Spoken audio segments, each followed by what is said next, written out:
Ladies and gentlemen, boys and girls, children of all ages, John and Lee proudly present the greatest wrestling show ever! Hi guys, welcome to episode 3 of the greatest wrestling tournament ever. It's the second match. Now, we agreed last week that we were going to have Ultimate Warrior versus Andre the Giant, but when we looked on cagematches.net, the vast majority of their singles matches seemed to last about 30 seconds, or those that did weren't all that much longer. And to be honest, even the longest matches I couldn't imagine were all that much cop and wouldn't make for the most entertaining of podcasts. And if there's one thing we're renowned for, Lee, it's been entertaining podcasters. Absolutely. That's what people say. When I'm walking down the street, they hear comes an entertaining podcaster. We've got a reputation to uphold. Yeah.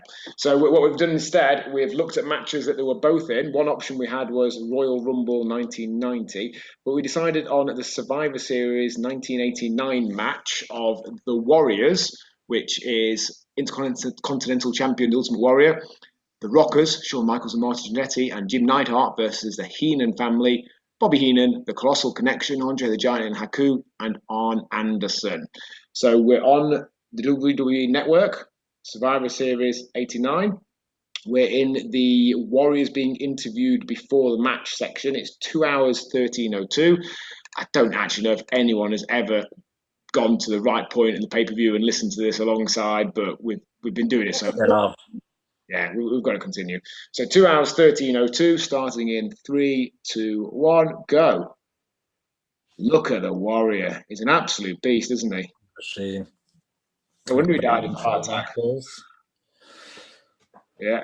So you've got Michaels, Jannetty there, Neidhart. So Neidhart and Jannetty have got something in common in being the half of their tag team that didn't make it to world title level.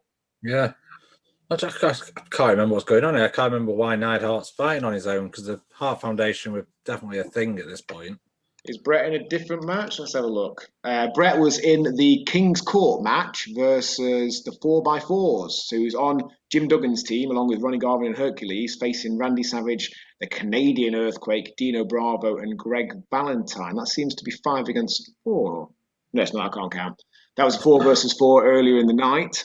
I don't really know why they're separate. Maybe just it fitted better with what they wanted to do. Maybe, I know right before they actually finally pulled the trigger on pushing Brett as a singles wrestler in sort of 91, they had teased that a few times over the years, hadn't they? So maybe this was in a period where they were just seeing what sort of reaction he got going it by himself. Yeah, this is before, I'd say, the high point for the Hart Foundation. Well, they'd already been champions at this point. So originally they won had the tag titles, winning them from the British Bulldogs after Dynamite Kid got injured. I want to say December 86. So this was a good few years after that. They won them again at, was it SummerSlam 90, if I remember correctly? Yeah, 3-4 match against Demolition.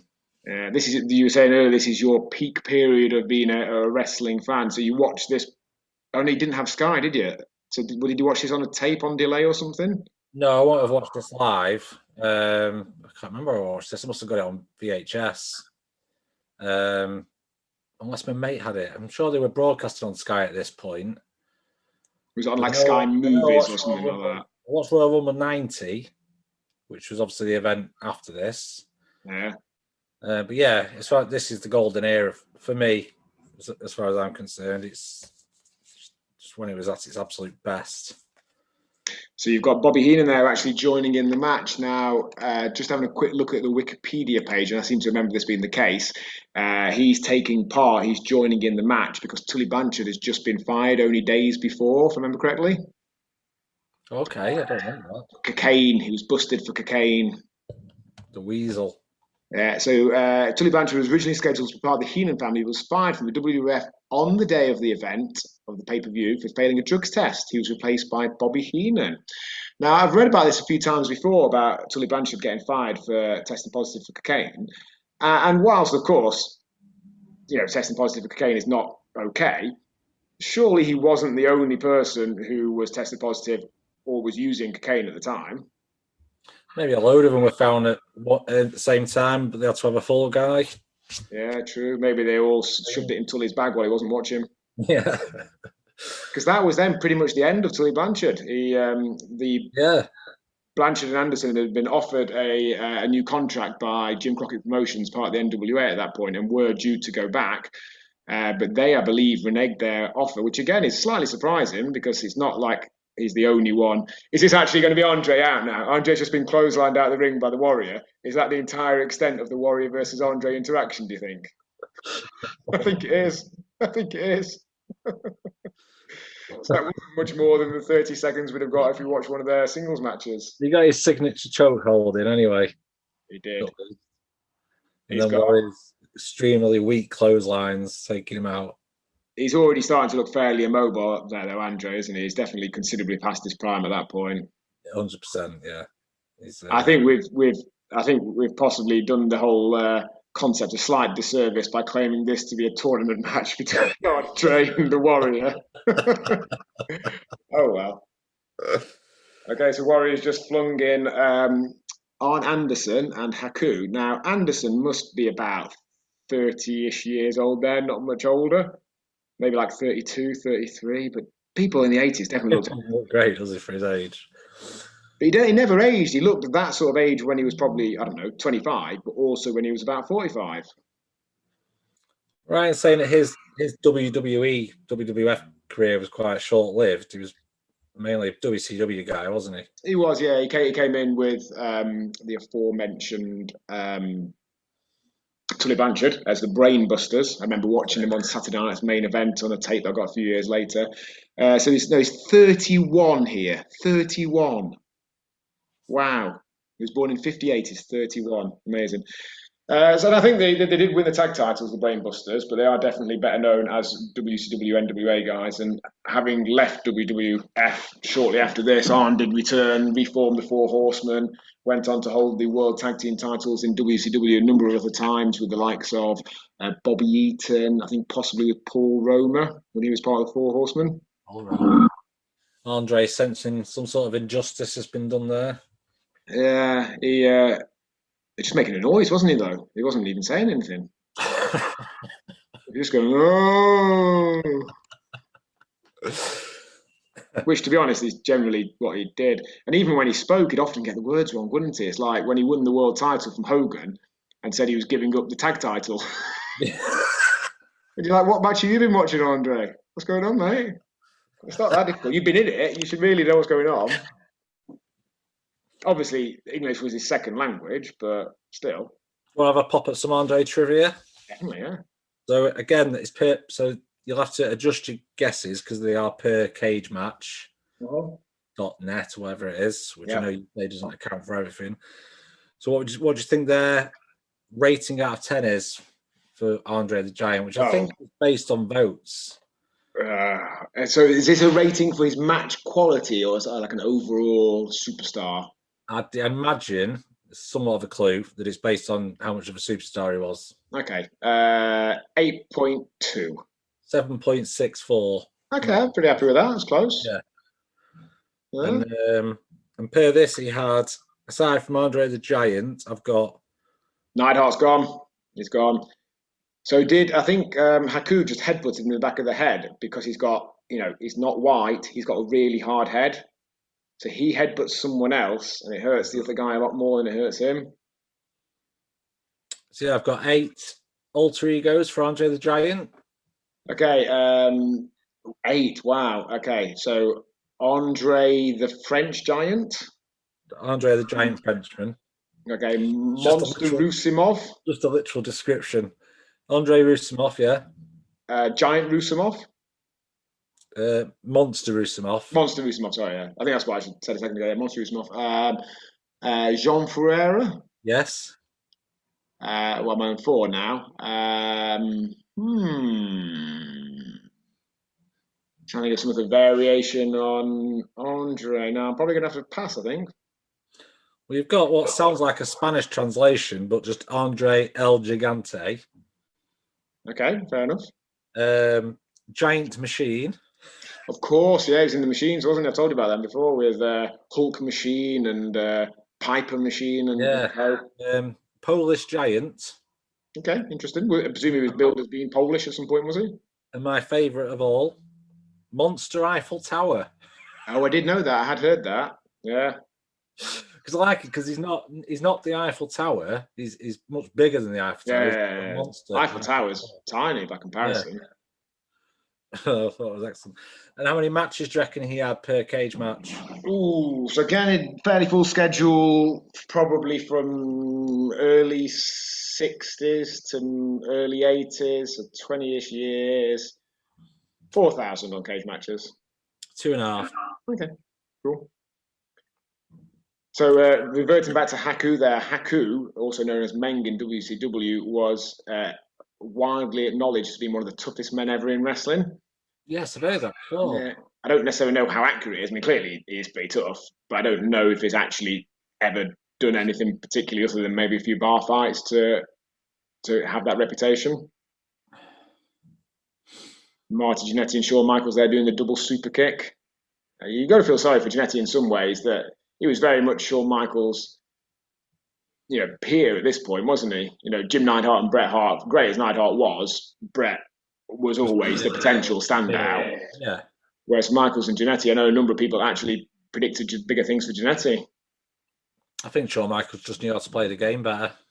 Yeah, I think Jannetty largely bought everything on himself. I think, well, to a degree anyway, that's my understanding. Have you seen his stuff on Facebook nowadays? It's crackers, Jannetty is. Have you seen? Yeah, well, I remember the stuff years ago about his daughter and stuff, and there's been a more recent thing where he essentially said that he'd murdered somebody who'd messed with his brother, and then when people pointed out that that's illegal and the police should look into it, he said, "I was only joking. I didn't really." Not me. And I'm fairly sure there's something about him trying to work some sort of angle with someone. It's all a little bit weird. I think he's lost the plot somewhat. Do you know how long the Rockers' first run with WWF lasted? First run? Mm-hmm. Was it a very short period of time? Very. When they were what they were called, they weren't called the Rockers, were they? I think they were always called the Rockers in WWF. They were the Midnight Rockers when they were in AWA. That's what I'm thinking of, Midnight Rockers. Go on, was it like a day or something? It was a day, yeah. They came in, I think they had one match. They got involved in some shenanigans of some sort in the bar that night, which I think involved them breaking glasses, possibly crushing glasses in their mouth or something like that. Yeah. And were called in the next day and fired. Came back afterwards, but yeah. I remember in Shawn Michaels, I'm sure there was some sort of blame put on peer pressure. I think they very much felt they had to kind of impress because they were quite small guys for the time. I think they felt they sort of had to overdo it elsewhere to make up their lack of size. I think they've got a reputation as party animals and felt they needed to back that up somehow. I mean, some of the stuff they did for the time was pretty groundbreaking. It was sort of stuff we see all the time these days, but they were phenomenal movers. 100%, yeah. Yeah, definitely. Again, for the time, it's the majority. I mean, you can compare them to Andre, who can barely move, Warrior, who can move quickly for maybe 20 seconds and needs a rest. Guys like that can put on a heck of a performance by comparison. Yeah. I was also reading a little bit about Meng the other day. I didn't realise Meng was super over and was being pushed as a potential big star during his early days in WWF a couple of years before this, but very much then soon settled into the role that you see him now and is more famously remembered as. I believe is actually Bobby Heenan's just jumped in there and back out again. I think Meng is part of the tag champions with Andre at this point, isn't he? Colossal Connection. Yeah, they did. Yeah, I do remember them holding the belts. They definitely were the champions, and I feel they lost them back at WrestleMania 6, which is in early 90, and I feel they held them for a number of months. I feel they probably would be the champions here.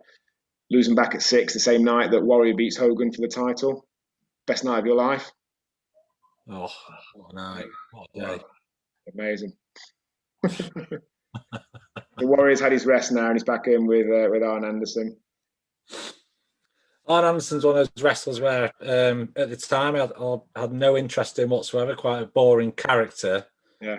But then as an adult, you kind of appreciate more. Of course, yeah. Worker, taking bumps and what have you. He's back now, actually, in AEW, Arn Anderson, I believe. He's doing something. Oh my goodness, sorry. Sorry, someone's just knocking on the window there. I've had a delivery. The dog's going crazy.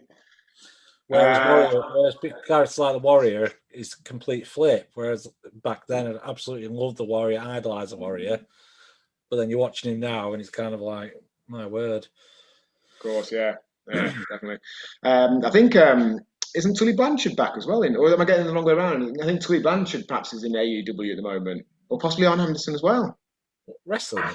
No, like in some sort of manager role. Right. Do you know Tully Blanchard's daughter Tessa became the first ever female world heavyweight champion last year? I don't know if you saw that. No. In TNA, just before pandemic time, I think she won the title from Sami Callihan, I remember, if I remember correctly. First woman to ever win a recognised world title in a fairly major promotion. She then refused to then do anything when the pandemic happened, didn't submit any of the videos she was asked to do or anything that could build to future storylines, and was stripped to the title. Apparently she's notoriously hard work, but that's only from what I've seen and read on the internet. Right. I know very little about it, to be fair. I don't know what's going on then, but I saw Warrior manhandling Ale Hebner.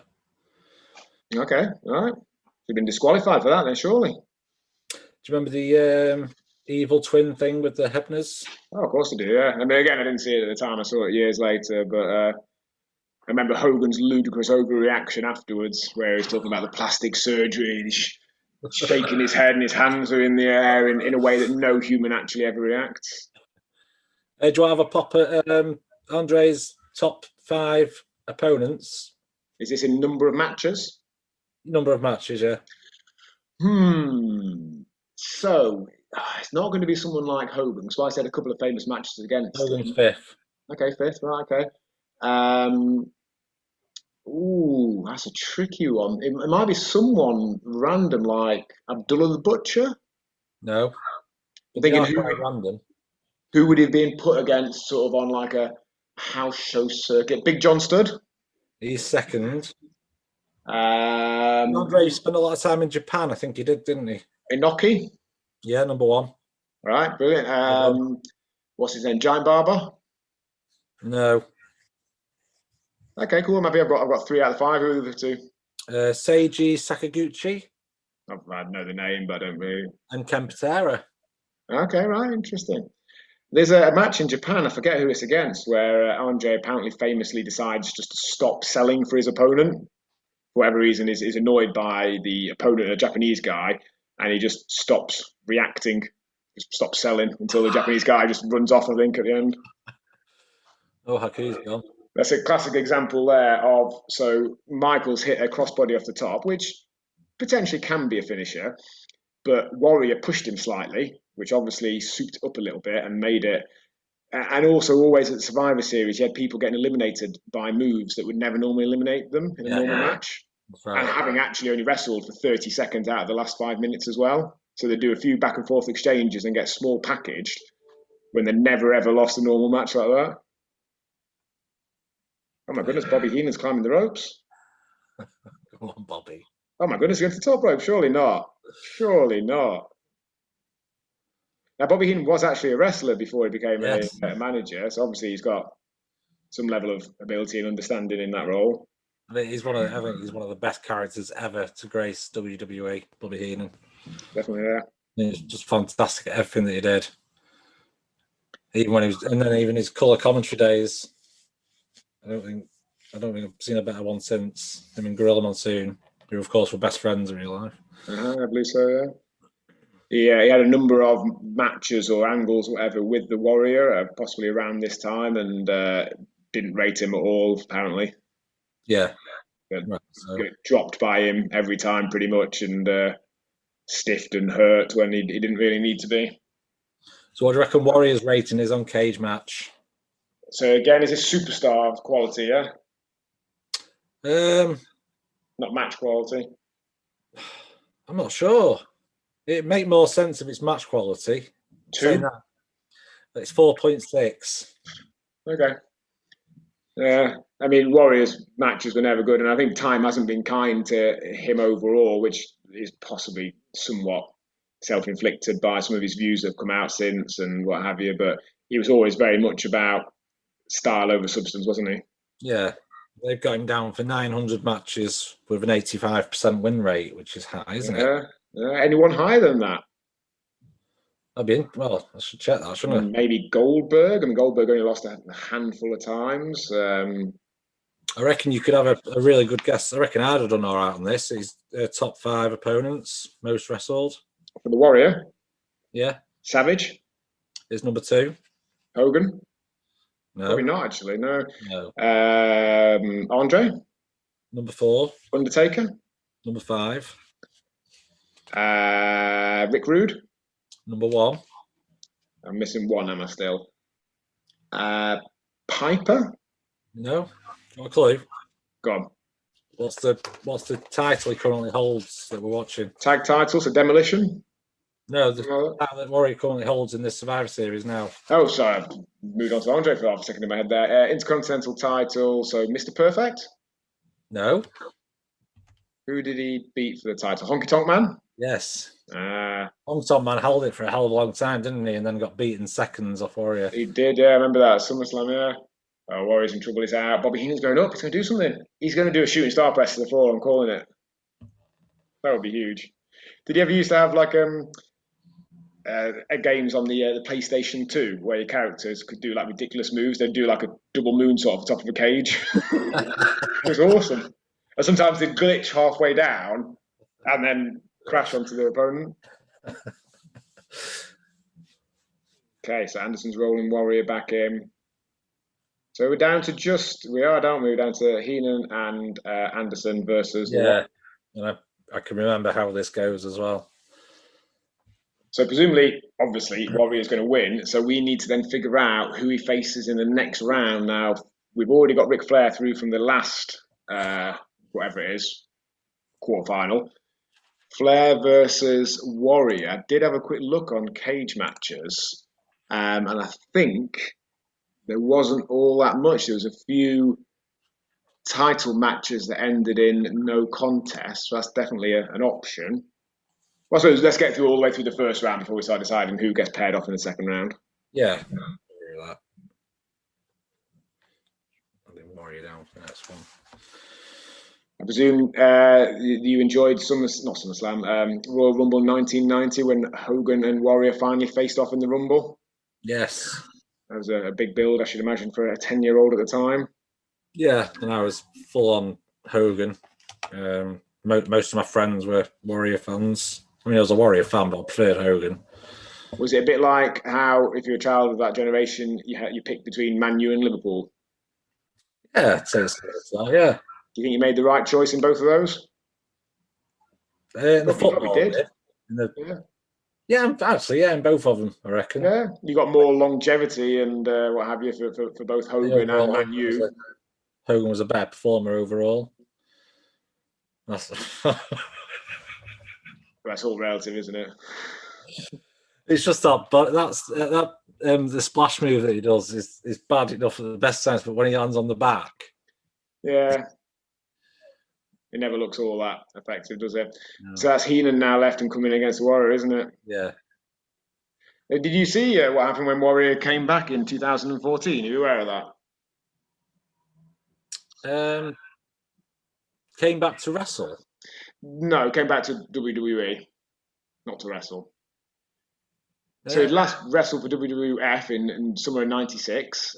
He was fired after he no-showed a number of events. He told Vince afterwards that I think his dad had died, but apparently the timing of that wasn't quite right. So his dad did die, but possibly after he'd already missed a couple of the shows or something like that. Right. Vince fired him. He came back for a couple of matches in WCW in '98, but that was him done then, other than a one-off appearance in 2008 in Italy against Orlando Jordan.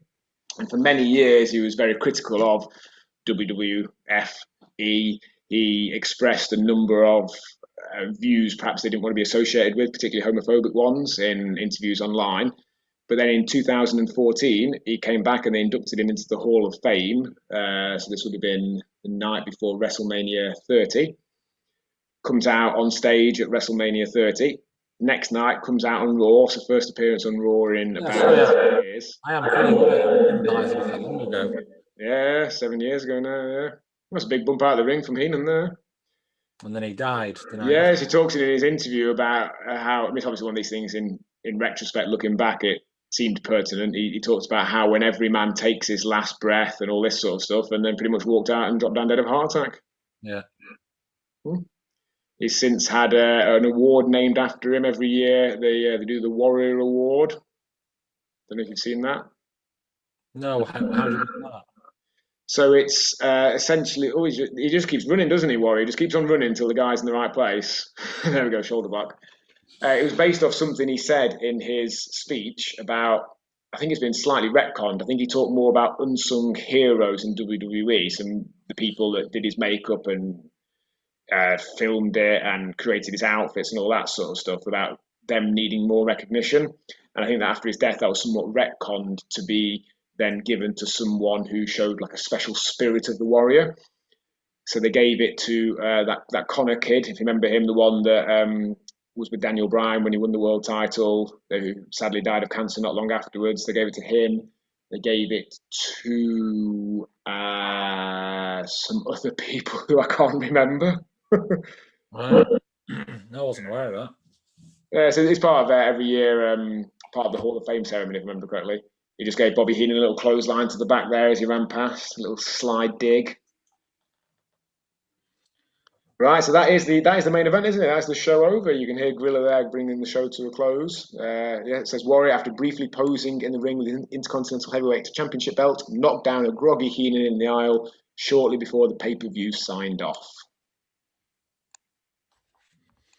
Right, let's have a look at what we're going to do for next week. So, need to find.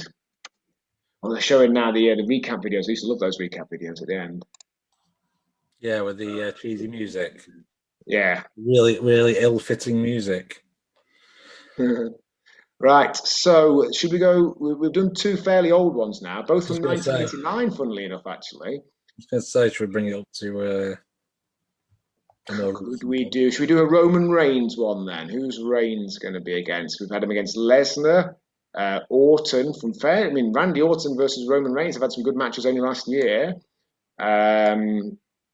That's probably all we're going to get Reigns with, isn't it? Orton or Lesnar, I think. What about Roman Reigns versus Randy from SummerSlam 2014? Really? Okay. Yeah, okay, fair enough, yeah. I don't remember that in the slightest, but so that's when he's starting to get his push. He's still a member of the Shield, isn't he? But actually, no, the Shield have split at that point, haven't they? Rollins has turned on them. It's probably the start of his singles push. Okay, we'll do that. Randy Orton versus Roman Reigns, SummerSlam 2014. Excellent. See you next week.